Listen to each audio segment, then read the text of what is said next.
Let me start with a simple question. How many predictions have you heard in your life that felt absolutely certain? Not possible, not maybe, certain. The kind of certainty that doesn't invite doubt. The kind that sounds like it's already settled. Facebook will become the #1 entertainment platform in 3 years. North Korea will see a regime shift within 2 years. French wine is finished. Argentinian wines will dominate the global market. The euro will collapse. Oil will be irrelevant in 15 years. Low-cost space travel by 2025. You've heard these. Maybe not those exact sentences, but versions of them.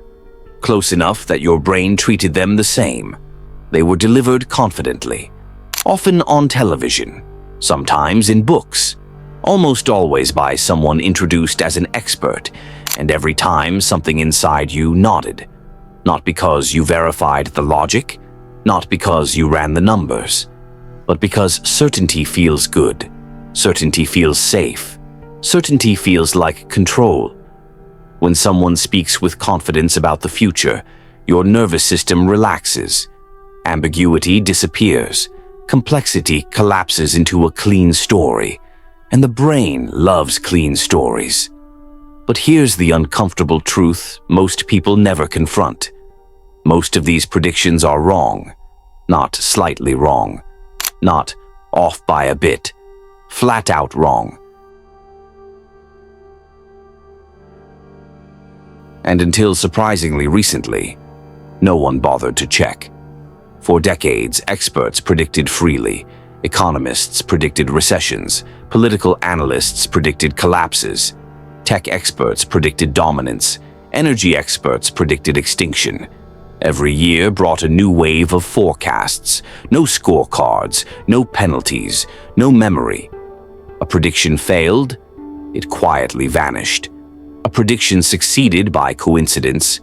It was replayed endlessly, until one man decided to ask a very dangerous question. What if we actually measured how good these people are? His name was Philip Tetlock, and what he did next quietly shattered the entire forecasting industry. Over 10 years, he collected 28,361 predictions. Not opinions, not vibes, not "it feels like."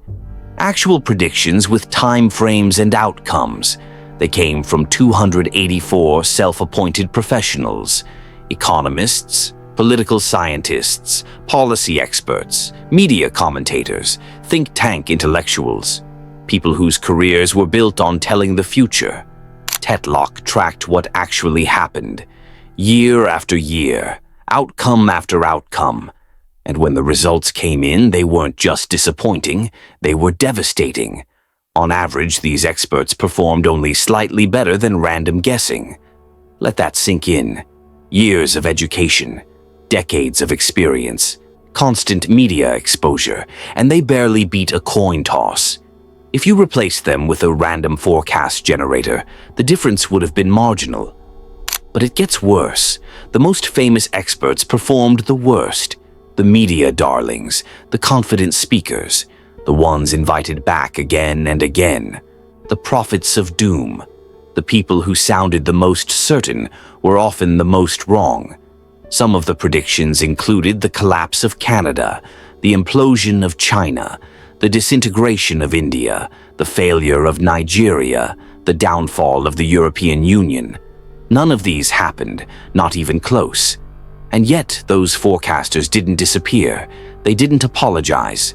They didn't lose credibility. They didn't lose jobs. In many cases, they got promoted. And this is where the illusion becomes dangerous, because experts operate inside a system where being wrong has almost no cost. If they're right, they get interviews, they get book deals, they get consulting gigs, they get prestige. If they're wrong, nothing happens. No fines, no demotions, no accountability. Their past failures quietly dissolve into the noise of yesterday's news. And the more predictions they make, the higher the chance that one of them accidentally comes true.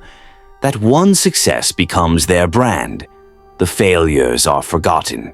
It's like playing the lottery without ever paying for tickets.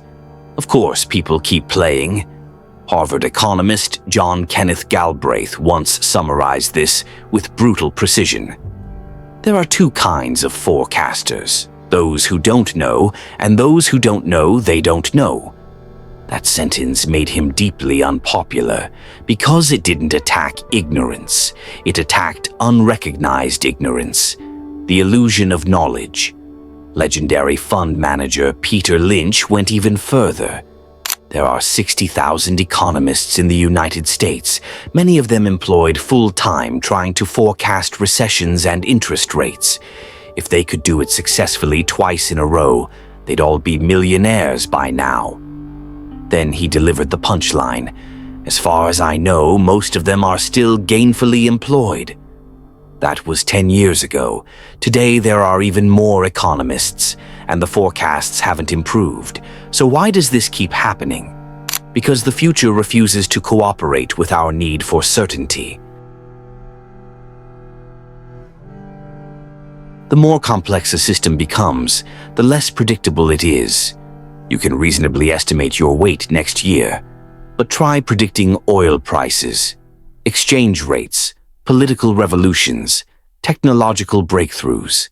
These systems react to themselves. The moment a prediction becomes popular, people change their behavior. Markets move, governments intervene, companies adapt. The forecast itself alters the outcome, and inventions are the least predictable of all. Because if we knew what technology we would invent in the future, we would already have invented it. Yet, despite this, doom sells better than reality. Notice something interesting. The worst forecasters were often the most pessimistic. Why? Because fear grabs attention. The system will collapse sounds smarter than things will probably muddle along. Media rewards drama. Audiences reward certainty. So predictions drift toward collapse, crisis, revolution, disruption. Not because they're more likely, but because they're more clickable. Now here's where this becomes practical. Because this isn't just about experts on television. It affects how you make decisions, career choices, investments, relationships, life plans. Every time someone presents a confident forecast, your brain wants to outsource responsibility. If they're sure, I don't have to think. And that's the trap. So instead of asking whether a prediction is true, a smarter strategy is to ask something else entirely. What incentives are driving this forecast? Is this person a salaried employee who can lose their job if they're consistently wrong? Or are they a self-appointed guru who survives on attention? Media-dependent forecasters need bold claims. Their income depends on being heard. Accuracy is optional. Visibility is mandatory. Then comes the second more important question. What is their track record? Not have they ever been right, but how many predictions have they made? Over how many years? What percentage actually came true? This information is crucial and almost never provided, which is why a simple rule can change how you navigate uncertainty. Never act on a forecast unless you know the forecaster's scorecard. Now let's go deeper. Applied strategically, this insight changes how you operate in the real world. Instead of betting on specific outcomes, you design your life around robustness. You stop asking, "What will happen?" and start asking, "What happens if I'm wrong?" You diversify instead of concentrate. You leave room for error. You build optionality. You choose paths that survive multiple futures, not just one predicted future. When someone says, "This industry will be dead in 5 years," you don't panic. You ask, what skills transfer if that's wrong? When someone says, "This investment is guaranteed," you ask, what breaks if it isn't? When someone says, "This relationship will definitely work," you ask, what does failure cost me? This is not pessimism, it's realism. It's the difference between gamblers and strategists. Here's a thought experiment that reveals everything. Imagine experts had to pay $1,000 for every prediction they made. If they were right, they get their money back with interest. If they were wrong, the money goes to charity. How many predictions would suddenly disappear? How much more careful would language become? Suddenly, uncertainty would sound intelligent again, and certainty would sound reckless. The most honest answer about the future came from an unlikely place. Former British Prime Minister Tony Blair once said, "I don't make predictions. I never have and I never will." It sounds evasive, but it's wisdom. Because the future doesn't reward confidence. It rewards humility. The world isn't run by prophets. It's run by people reacting to surprises. Certainty is comforting, but often fake. Doubt feels uncomfortable, but it's honest. So the next time someone tells you the future with confidence, smile. Not because you believe them, but because you understand something they don't. The future doesn't belong to those who predict it. It belongs to those who prepare for being wrong.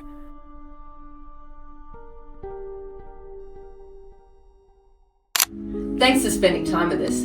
If this sparked a new way of thinking, hit like and subscribe to keep the ideas flowing. And don't forget, check the description for the links to the original books and resources we used today. We'll see you in the next one.